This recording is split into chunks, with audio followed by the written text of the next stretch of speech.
and welcome back to another episode of Let We Hear from Doc. I'm your host, Amanda Chapal George, and with me is the one and only Dr. the Right Honorable Keith Claudius Mitchell.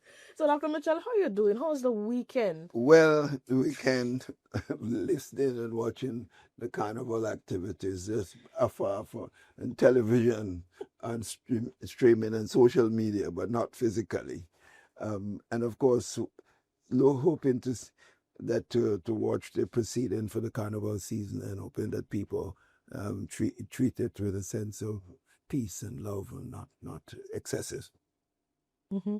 Doc, let's just jump right into it. There's so many important topics that we need to touch on today. So there's this bill of reducing the age of civil legal responsibility to 16 and even to 12 in some contexts. Do you believe this legislation reflects the maturity and lived reality of Grenadian youth? Well, I really wondered when I saw this, and no one can blame no Samoa agreement. There could be a general concept of construct for issues of the society that the Samoa agreement might speak to, but the specific of it and what legal and parliamentary bills that interferes with the structure of your society have to be given very serious thought. And that's why we in government never contemplated bringing such a bill to Parliament. And I was shocked when this bill, when I saw that bill was coming, brought before the last Parliament session, and was suggesting they were going to take it to all the stages. So something is not right in the heads of anyone who would have contemplated such an action. So I start asking around to various persons in different social partners in the country, church leaders, business persons, trade unionists, and so on. I ask, have you all had any knowledge of such an initiative? Not one person confirmed they heard or seen, not even seen, heard they did not hear, just like we did. And so cannot understand this. So it's clearly was, I don't know whose idea it is. It has, the Prime Minister must have to take responsibility for such a bill. It can't come to Parliament without his blessing. So I have to wonder what was in his thinking, or what was in the thinking of those who constructed this bill going forward. So I can only say, without going into detail, because if it comes to Parliament, we'll have a field day on it and so on. And I assume that this social partners in the country will let their voices. I don't see any serious group in the society, a bill like this coming and not letting their voices be heard very clearly. So I am really calling on the government, calling the Prime Minister specifically, to withdraw this bill. Withdraw. Whose idea is, I think the withdrawal will, I wouldn't say help him politically, will save him a lot of negative views of the different sectors of the society. So it will be in his interest to withdraw it. And therefore, I expect that he will be wise enough to take that step. Because as I understand it, and I've heard that the government plans to prorogue Parliament after the Carnival season is over. That's the normal process that is employed. And every bill that is before the Parliament will die a natural death. And therefore if it has to come back to Parliament, they have to go through the procedure again from first reading right through. So I am just saying, if you prorogue, then I would say just leave it dead. And if you did not prorogue, please don't withdraw it. That would be my recommendation going forward. Doc, on matters of another bill, you have supported the new Oath of Allegiance bill, a move that some may say reflects a new chapter in Guinea's political and national identity. What did that support mean to you personally? Well, first of all, I don't know that it has done that much in terms of affecting our national identity. And remember, this initiative and this concept and this bill was part of the several bills that the NNP took to the people in 2016 or 17, whatever that time, on a referendum, recognizing that we were advised by all the constitutional personnel, lawyers in the country and outside, including Dr. Francis Alexis, that it must go to a referendum. We took that advice, and including several other bills, including that Carriacou and Peter Martinique must be on the passport.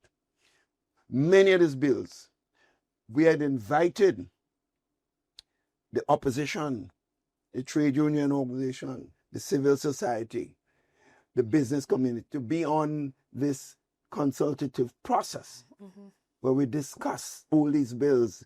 Dr. Alexis was the one who led that as a team of citizens involved in the whole question of constitutional changes. And we gave our support to the team. And in fact, we had the feeling that people would support it. Lo and behold, when these bills went to Parliament, and was in fact, the decision was taken that we now go into the referendum. Because the decision on a referendum is not it's about the government putting before the people these concepts or these bills. So when we launched the thing with Dr. Alexis and his team and the government of the day, that is when the opposition decided, well, they're going to play politics, and decided not supporting it and encouraged their people to vote against every part of that bill. Of all the bills that we put before the referendum, we spent enormous amount of money, and they saw to it that all these bills failed, because to get a referendum, a bill passed in a referendum, you must get 66 and 2/3. Unfortunately, that's our constitution. We can't change it. It could only be changed in a referendum.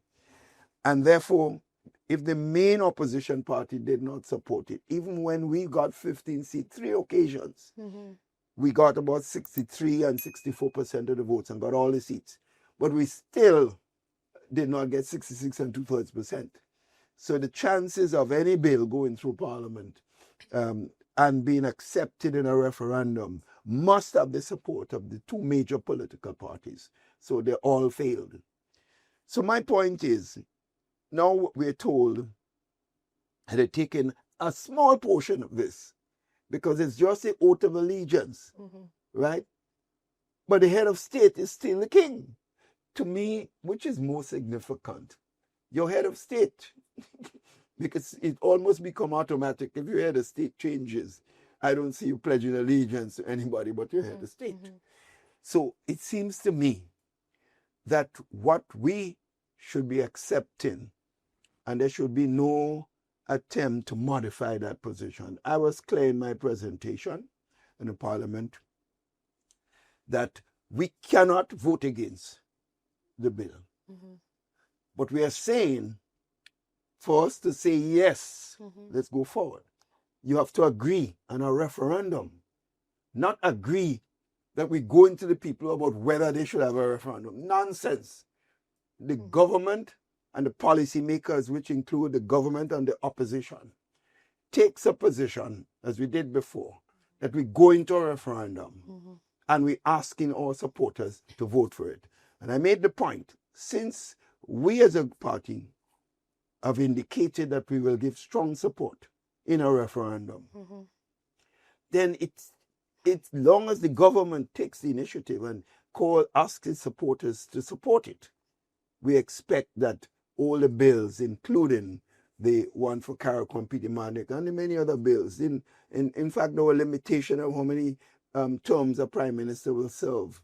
All these things could be there. In fact, I added, if you recall, I said, well, I don't know whether they would accept this, But I said one, I would certainly add this concept where I go to the people, right, and ask them to vote for me as a member of a political party, and say that my party is the best party, it's the best ideas for the running of the country, and my political leader would be the best person to be prime minister of the country.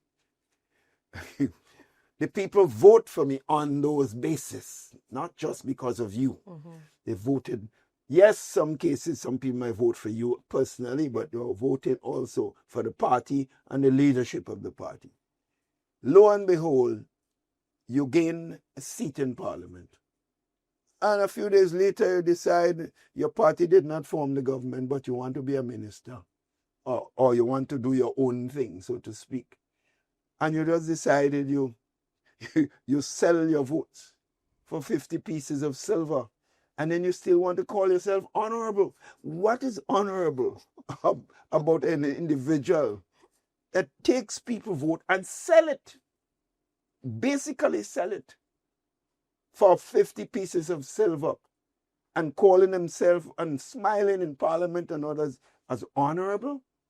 And even the individual who says, I'm now independent, who gives you the right to be independent from the same party whom you used to vote for you?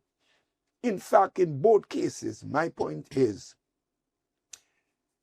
people, when they decide they no longer support the political party, they should resign their seat in the House of Parliament and go back to the polls and face the people in their constituency. I believe that should be a fundamental position. You know, I'm proud of this one thing. If you look at the history of Grenada's politics, I ran on one political party in my life. It was the GNP, and then the GNP became the NNP. And I've never switched political parties. Even when we had been fighting within the NNP with the leadership and members who support Mr. Blaze, and even when we had that division and I contested the leadership and won, and Mr. Blaze fired me, I remain still a member of the party and remain leader of the party. Mr. Blaze and his team are the ones who left the party and formed TNP, which was clearly unconstitutional, and so on. And therefore, I have been very consistent. So my position on this is a morally strong position. You run on a political platform, you say, this is my political party, this is my leader, this is the best person, then you have no right. If that party did not win a general election, then you should not be taking that vote and sell it for the other side because you want a job for a certain salary that the party cannot give you as an opposition member. Then you should have considered that also when you're getting into political life. That, I believe, is something that we have to lift the standard of our political discourse in this country. And I think our people should really ask for this as a fundamental change in our constitution. Thank you for that. Speaking of lack of consultations, we mentioned that earlier. From the Samoa Agreement to the no amplified music policy, why does there seem to be such resistance to transparent two-way communication? What's your view on that? Well, I don't understand it. I don't know how you could use. People tend to, when they're doing something that is not, they cannot defend. They always say, look, it is this agreement, this policy that came down from abroad that most countries accept. But it never talks specifically about what you're bringing in front of the people. But that does not give you the right, even if you sign a policy decision, a policy statement, or position on a general principle, and you want to come with a specific aspect, then you must consult your people. I don't know how anyone could feel comfortable taking a decision as serious as we have found out, without even bringing it to the members of the opposition and say, we need to discuss this. Or bringing it to civil society, like the trade union, the business community, and the other members of the social media the churches in a situation like that where the one was about the family life, his whole moral concept of our society. I don't know how you can take it on yourself. Like it's a one-man thing, and you just bring in a serious bill like this that affects the life of the entire structure of our society. I find it extremely rare, and it's unfortunate. And anyone who considers this as a serious approach to a serious issue without the people's involvement clearly doesn't understand the population that he or she serves. Dr. Mitchell, the government has mentioned a 250 US million loan from Alex Bank to help fund a new hospital project. What's your perspective on that Remember, financial approach? 250 million US dollar loan. I'm doing a quick calculation, right? 200 million US is about 535 million dollars, almost 535 million EC. Now, 50 million would be half of that, right? So that's about 67 million. So add 535 to 67 million, and you're getting over $600 million in EC dollars for one project in a small country as Grenada. If somebody give you a grant, then I say, oh, take it. But if you're telling me that we have to pay this back, I think it has to be somebody have to be out of their mind to accept that kind of loan for a particular project. For what? I don't know. How you, because first of all, how are you going to pay this back? Because no bank, no serious bank, this must be a tomfoolery. Because any bank that tells you they can give you that money to a small economy like Grenada as a loan cannot be a serious credit-worthy institution. That's because I don't see how the country will be able to be developed in terms of economic activity to be able to repay that loan and meeting other commitments for all aspects of the societal responsibility. I don't see it. So I think this must be an attempt to hoodwink the Grenadian population, because the government is in pole shape politically. You don't have to be a pollster. You don't have to be some scientific analyst to understand the state of the political affairs of this present government. They're in bad shape, right? So I think it's an attempt to hoodwink and say, we're bringing a lot of money for you, a big project.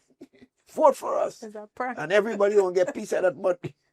Well, it is clear to me that is what it is meant. It means that who is conceptualizing this thing simply does not understand the population. They cannot fool the Grenadian people into this nonsense. The Grenadian people will reject it as tomfoolery, and in fact will see it as part of the deceit, the continuous deceit of this government, by lying to the people when they came into office to get to the votes of the people. By contract work is illegal. We'll pay the pension for everybody. And we'll create heaven on earth. You remember? Yeah. They gave us, and people fell for the nice talk, because talk is cheap. It's commitment and action afterwards. It's reality. And that is why I'm convinced that this is just another, I call it almost ridiculous attempt to fool the people of that country. As Grenadians not fool. It's like you fool me once, you ain't no fool me twice. No way. It's a prank. Doc, while we're on that topic, you've seen as administrations come and go. Have you ever witnessed a time when the disconnect between people and leadership fell this wide? Well, let me tell you something.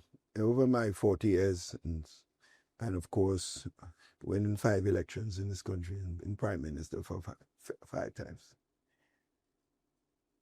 I've been in government as Prime Minister Mm-hmm. and a member of a party in government as a minister. I've been in opposition on 3 occasions. In 1990, I was in opposition when our party lost elections.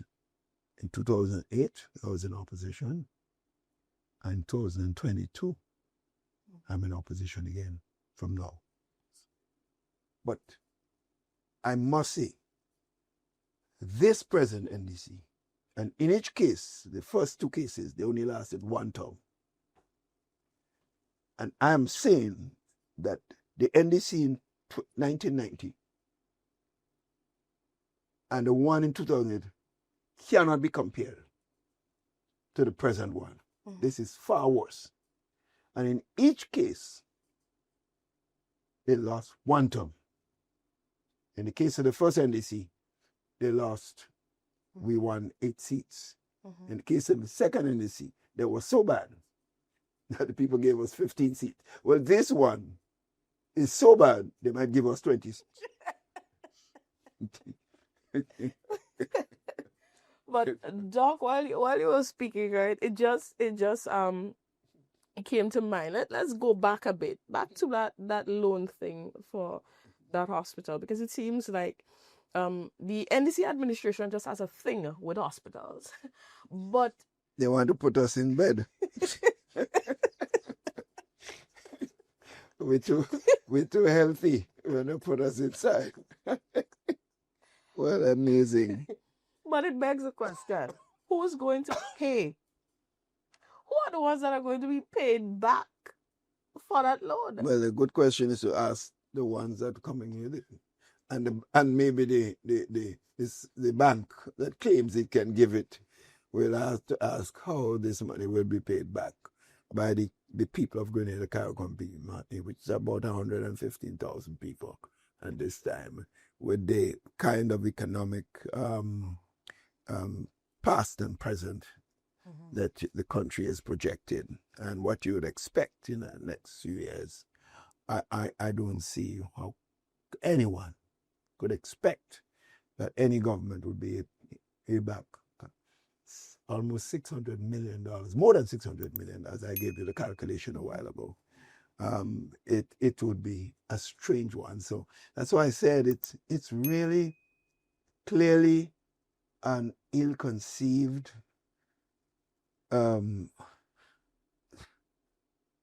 thoughtless attempt to hoodwink the Grenadian people. Any sensible person, anybody with common sense, will not bring that in front of a population and expect them to believe that there's a possibility that this project could come on stream. It's absolutely crazy. Doc, just jumping out of the box for a bit.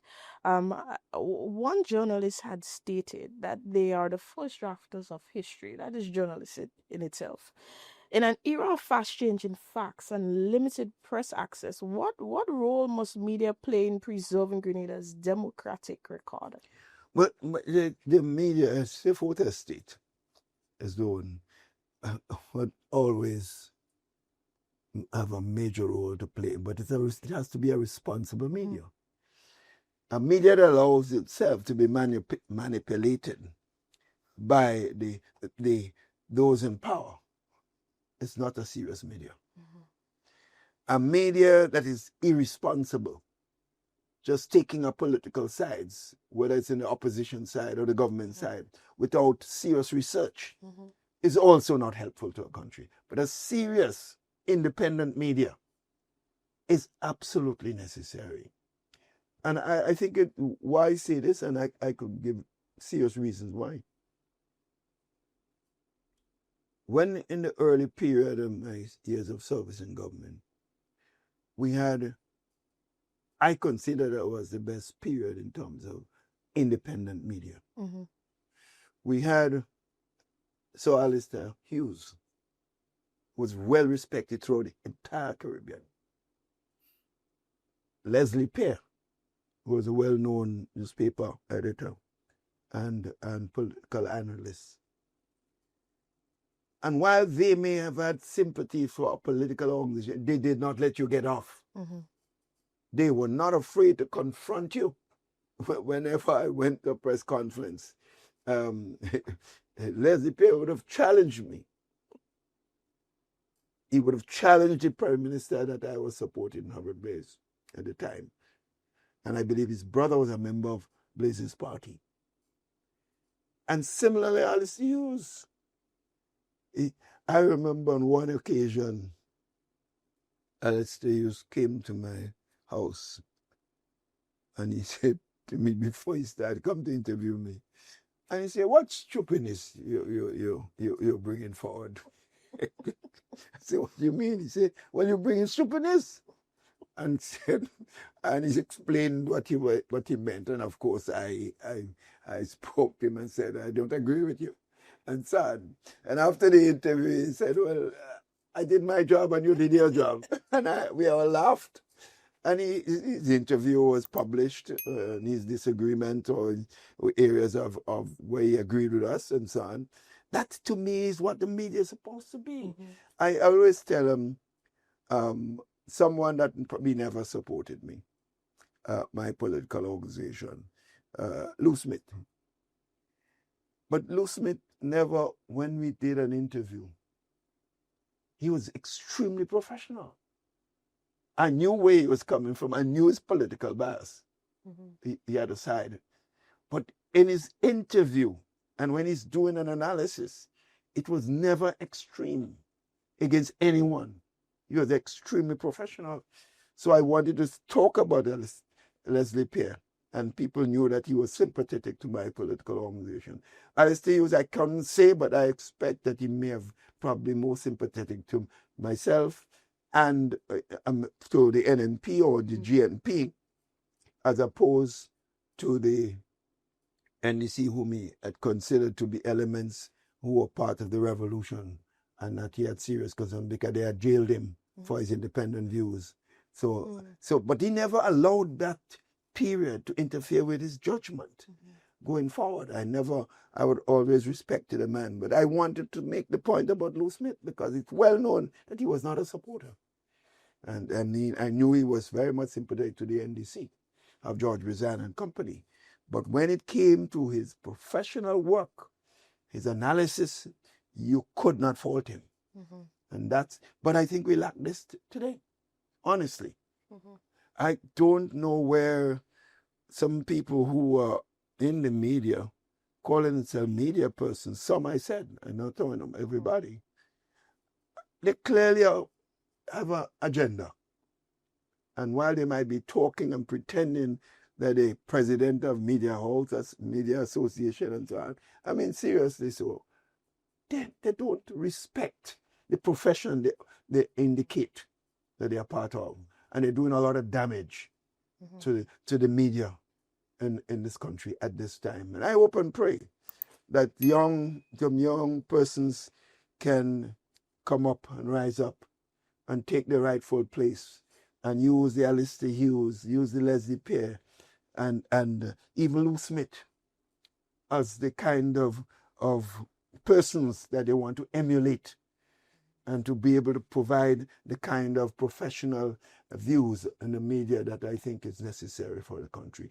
And I'm saying it as someone who is preparing to exit the political arena.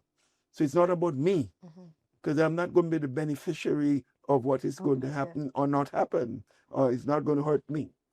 But I'm saying this for my country. That's what I'm speaking for. The future of this country worries me when I see some of the things I see participate in the name of media in this country at this time. Doc, moving on. Carnival is in the air right now and the streets are alive. But right now, there's also an elephant in the room, I would say, economically, because many people say things are hard and we're seeing fewer persons attending paid events and more. We have more jab launches than anything else right now. How do you interpret this shift? Well, clearly we know what you see out there now is the lack of activity, the lack of social intercourse at different levels in the country. You could see it. There are places around the country where you used to pass by, I mean, coming to a carnival season, or on a Friday or Thursday evening when the weekend's almost there. Mhm. I mean, it was packed with young boys, young girls, and people in general, whether they cooking or having a drink or socializing. You see, they're all empty now. They're all empty. There are places in St. Andrews, well, a place like the Lands. When I was Wow. Prime Minister and I attempted to go to the Lands, to the northern part of the country, anytime after 4-5, I can't pass the main street. I had to go the back or go have a estate and come back in the back to that place in the back before you head up to St. Mark's or Soteres where you're going to. But now I have no interruption at all. I go through the Lands as if the Lands. I did mention one time in a thing that NDC put the Lands to sleep. So I don't see anybody in the Lands now. So I could literally close my eyes and drive through the landslide and I won't bump anybody because there are no vehicles or persons in the Lands at this particular. That is the state of play of the economic situation. People don't have any money. Mm-hmm. So therefore you can't find them. And if the poor people don't have money, any part of our country is dead. And that is why coming Carnival time, Christmas time, Easter time, other major time in the country, we used to have thousands of people clean up the streets and the roads all over the place in the country. That used to be the case. And some people say they're wasting money. No, the money was spent back and evolved into the society. And the spin-offs were helpful to people on all levels in the society, whether it's a shopkeeper, whether it's the vendors in the market, they all benefited. But when poor people don't have money, nobody's happy in the country. And that is exactly what's happening in this state. The few people who have the resources of government and who have access and doing what they want with the money, the few people are happy. Right? The few people, they're extremely happy. Right? I see people in government building roads up to their houses, something you never saw before in your life. They're having fun at the expense of the country. But that's an abuse of power, and I'm pretty sure the population are not sleeping. And they will pay a heavy political price for the behavior that I've seen. Doc, I'm laughing because you seem to just say what's always on your mind. Well, that's me. And that's why to some people I would never be popular.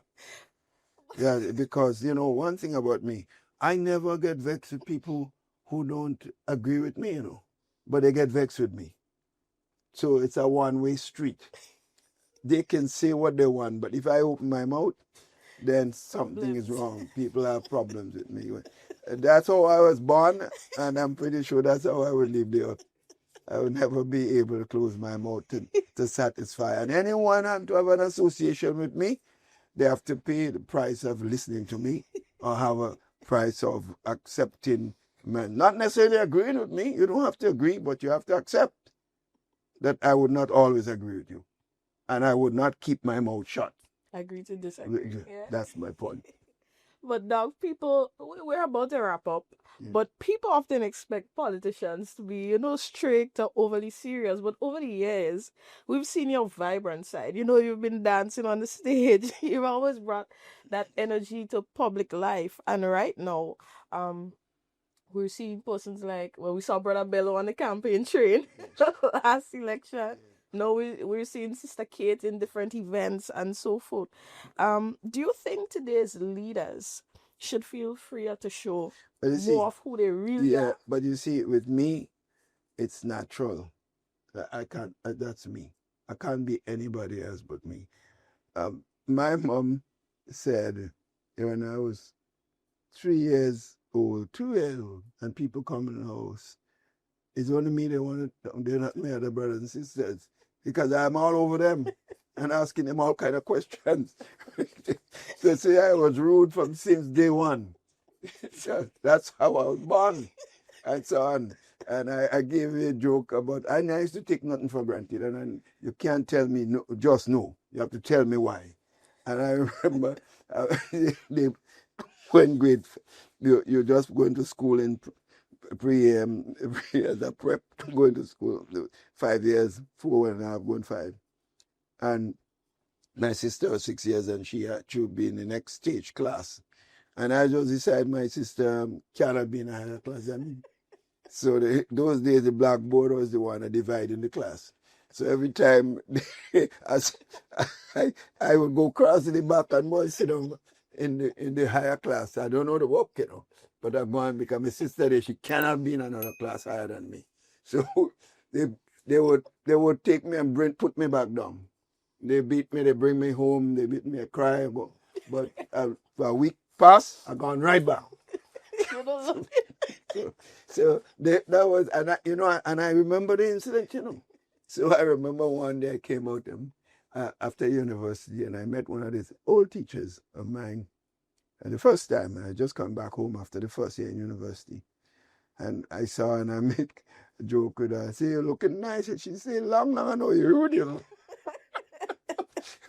She remember me. She remember me so well. So that's me. And people who understand me would like me. When I went to teaching at university, every time they did a survey of professors at the Howard University in the mathematics department, Keith Mitchell always get number one because of a relationship. The one guy said up in class one, he said to me, Dr. Mitchell, you don't behave as a normal professor in mathematics. Most of them be like flighty and crazy and, you know. He said, but you're so natural. You come in the class and you walk in and people don't even know you're the professor. I say with that. That's an example of the kind of person that I am. And that's why I would not be able to change. And if anyone expect me to do otherwise, then they're looking for somebody else, not me. So, Well, were you ever pressured to fit that political mold? To leave that side of you? Were you ever pressured for that? well, some people would like you. And I remember that sometimes in my early period, people wanted me not to speak out because it would affect my ascendancy in the political organization. I said, well, no, I can't be anybody but me.